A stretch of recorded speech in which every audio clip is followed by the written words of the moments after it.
بسم اللہ الرحمن الرحیم۔ بسم اللہ الرحمن الرحیم۔ السلام علیکم ورحمۃ اللہ وبرکاتہ۔ امید ہے تمام احباب خیر و عافیت سے ہوں گے۔ آج مسند امام اعظم کا سبق نمبر 86 ہے۔ اس سبق کے اندر ہم نماز جنازہ کی دعا اور لاحت کا بیان پڑھیں گے۔ دعاء المیت وبه قال حدثنا ابو حنیفۃ عن شیبان عن یحیی عن ابی سلمۃ عن ابی ہریرہ رضی اللہ تعالی عنہ ان النبی صلی اللہ علیہ وسلم كان يقول اذا صلى على الميت اللهم اغفر لحينا وميتنا وشاهدنا وغائبنا وصغیرنا وکبیرنا وذکرنا وانثانا۔ حضرت ابو ہریرہ رضی اللہ تعالی عنہ سے مروی ہے کہ جب نبی کریم صلی اللہ علیہ وسلم کسی میت کی نماز جنازہ پڑھاتے تو یہ دعا پڑھتے، اللہم اغفر لحینا ومیتنا وشاہدنا وغائبنا، اے اللہ ہمارے زندہ، فوت شدہ، موجود اور غیر موجود، وصغیرنا وکبیرنا اور چھوٹے اور بڑے، وذکرنا وانثانا اور مرد و عورت کی مغفرت فرما دے۔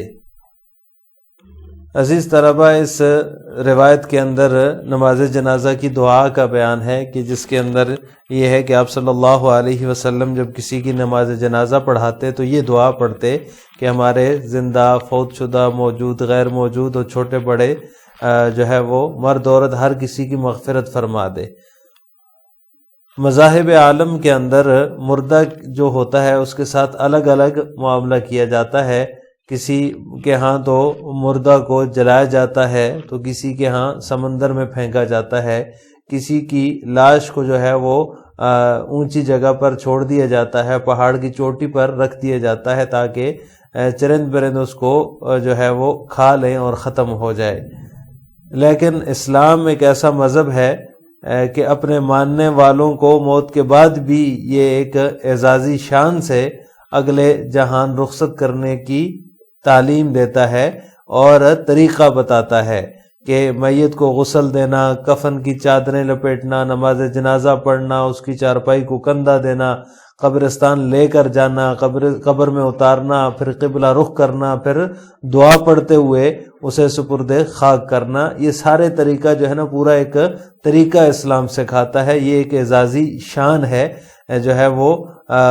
اس کو مردے کو ایک اعزازی شان کے ساتھ جو ہے وہ اگلے جہان رخصت کرنے کی تعلیم دیتا ہے۔ پھر جو نماز جنازہ میں پڑھی جانے والی دعا ہے اس پر غور کیا جائے تو اس میں جو ہے وہ ہر قسم کے لوگوں کے لیے دعا ہے، زندہ کے لیے بھی ہے، مردہ کے لیے بھی ہے، جنازے میں شرکت کرنے والے، پیچھے رہ جانے والے کسی وجہ سے، مرد عورت سب شامل ہیں اس دعا کے اندر۔ سب کے لیے اسلام پر زندگی گزارنے کی دعا ہے اور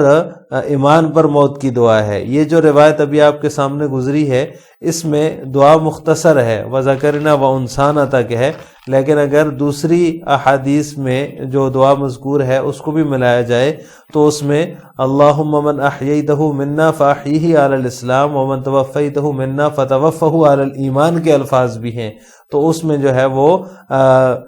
اسلام پر زندگی گزارنے کی دعا ہے۔ جو زندہ ہیں ان کو اسلام پر چلنے کی توفیق عطا فرما، جو فوت ہو چکے ہیں ان کو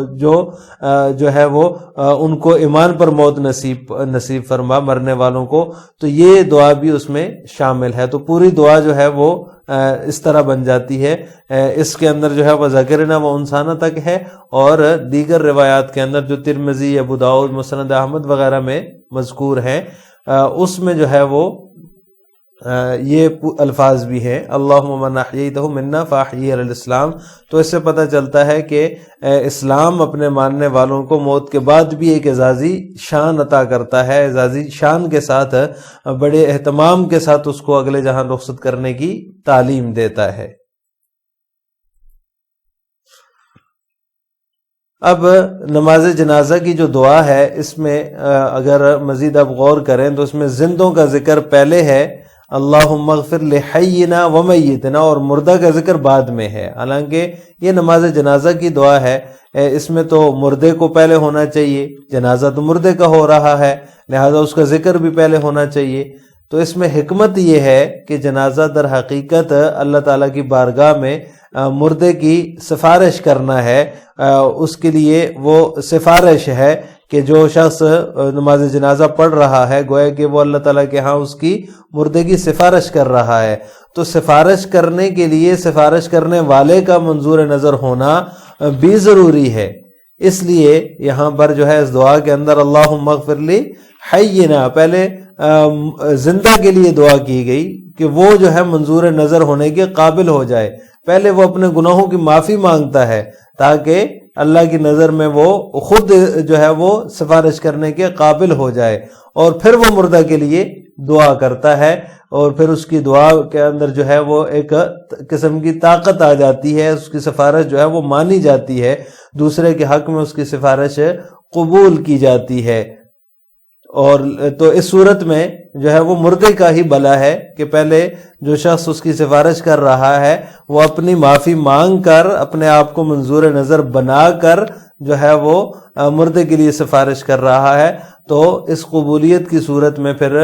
جو ہے وہ مردے کے لیے ہی آسانی پیدا ہوگی، اللہ تعالیٰ اس کی سفارش کے نتیجے میں، اس کی دعا کے نتیجے میں اس کی بخشش فرما دیں گے۔ تو یہ اس میں حکمت ہے کہ یہاں پر زندہ کا پہلے ذکر ہے اور مردہ کا بعد میں ہے، تو اس میں پہلے ذکر کرنے میں اس کی یہی وجہ ہے کہ وہ خود جو ہے وہ سفارش کرنے کے قابل ہو جاتا ہے، پھر جب سفارش کرتا ہے تو اللہ تعالیٰ اس کی سفارش کو قبول فرماتے ہیں۔ بیان اللحد والشق وبه قال حدثنا ابو حنیفة عن علقمة عن ابن بریدة عن ابیہ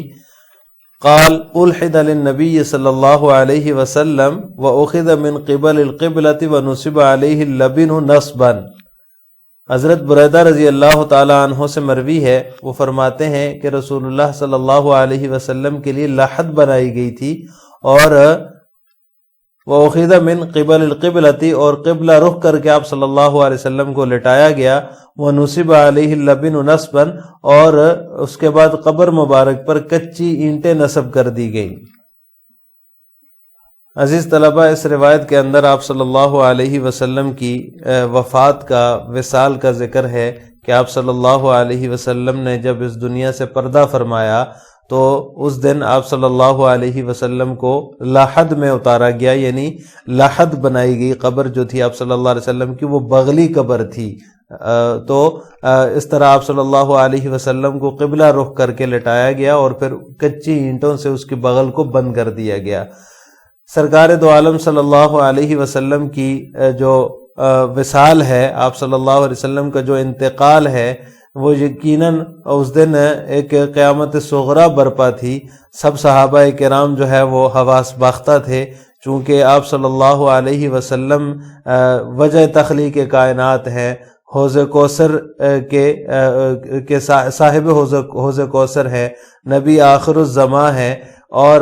امام الانبیاء ہے۔ تو جس دن آپ صلی اللہ علیہ وسلم نے پردہ فرمایا تو آپ صلی اللہ علیہ وسلم کے جو جانثاران ہیں، جو ساتھی ہیں، وہ اس دن ان کے لیے ایک قیامت صغریٰ کا منظر تھا، جیسا کہ